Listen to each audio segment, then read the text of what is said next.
Hello there. This video will be in English because I want you to meet my friend Alex, who did a very similar trip to the trip I did in South America. I traveled with a van with my boyfriend.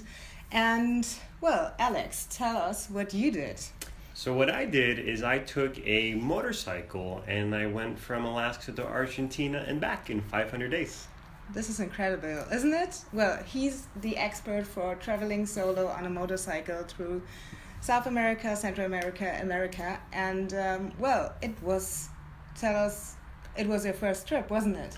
It was one of my first trips. When I was 17 years old, I did a very small trip to the United States and Canada, and then it wasn't until I was 23 that I sold everything I had, and I jumped on the motorcycle back in 2012, and I went around the world. Wow, that's crazy. That's really incredible. And you've been on the road ever since, don't you? Pretty much on the road, on and off. It's been, 500 days straight, then it's been taking a break, then it's been figuring things out, going for another 3 months, going for 6 months, so it's back and forth now. Yeah, I feel you. I can tell. Well, great. So what's your best tip for my audience out there I know everybody wants to travel and wants to go to South America and maybe in their own vehicle. What's your number one best tip you have that you can tell them, do this and you will be all good, and how you start or whatever. So anywhere in the world, right? Yes. Or Latin America?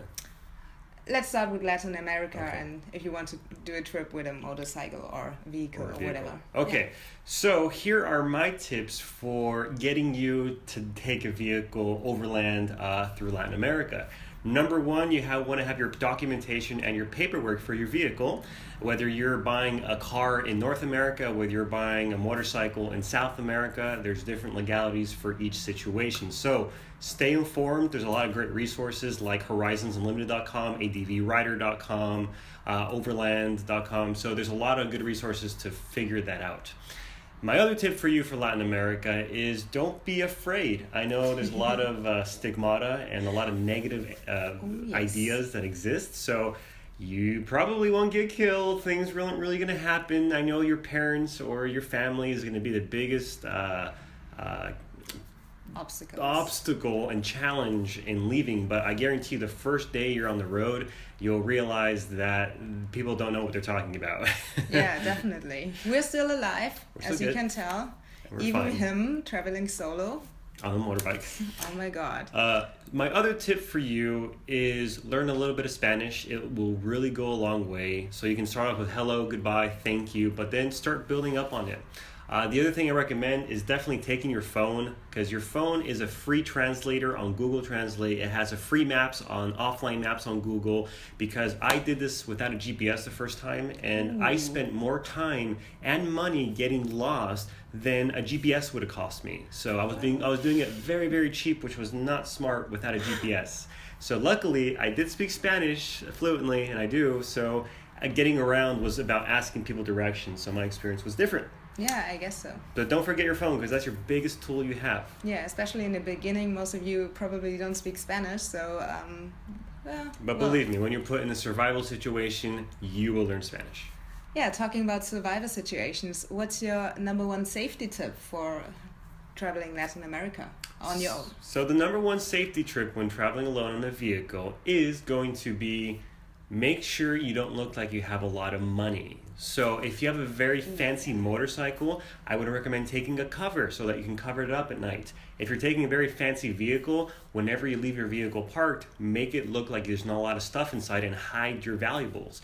What I like to do when I travel for safety is I always carry my money around in different parts of my body, and I always carry around my hard drive and my computer in different parts in case something does happen, and I always have backups to my footage, because that is the most valuable thing to me. Yeah, that's a very important tip. Actually, I'm not doing this. I should start. I always thought about it. I was like, oh, it's stupid to pack it in one place, but it's so handy. But on the other side, well, if the laptop is gone, the hard drive will be gone too. Well, sweet. So what my recommendation for that one is actually, I used to actually put all my belongings on my front bag of my motorcycle. So every time I went down to eat or to the bathroom, I could unzip it and take it with me everywhere I needed. Yeah, so you can do it both ways. You can spread it out, or you can have it all in one place. Sometimes you just get unlucky though. Yeah, So you never know what can happen. Yeah, but that can happen in Germany too. That can happen in Anywhere. America, wherever you are. The only place I ever had problems around the world that they tried to rob me was in Paris, of all places. That's funny. I heard, or in Barcelona. Well, well, it's dangerous everywhere in the world, but you just have to go out there. Oh well, it's dangerous and safe everywhere in the world, so it really doesn't matter where you go. Everything can happen, but being a bit more conscious about your stuff and about yourself will get you a long way, I guess. It helps if you don't shower. Yes, that way you look like a homeless hippie. Well, I won't say anything to that. I get, but the tip with the old car or old vehicle, whatever, motorcycle, is a very good tip. As you know, I traveled in a more than 30-year-old car, and this really made a huge difference. Actually, all of the locals always thought we were a minivan, so everybody was always waving at us so to stop us, and we were like, oh, sorry, or pardon, but it's funny. Make sure you don't have the fancy stuff and you don't have the fancy camera and everything out there all of the time. So, coming to an end with all these helpful tips for you, a last tip or a last recommendation. What was your favorite country on your route? That's such a hard question because it's like asking a mother which one of her 5 children she loves the most. Each place is so special. So can I give you a few examples? Please, yes. So the Northern Lights in Alaska, the Bolivian salt flat known as Uyuni, the Patagonia in Argentina, and the Iguazu Falls in Brazil and Argentina. Oh my God. And the Amazon in Brazil.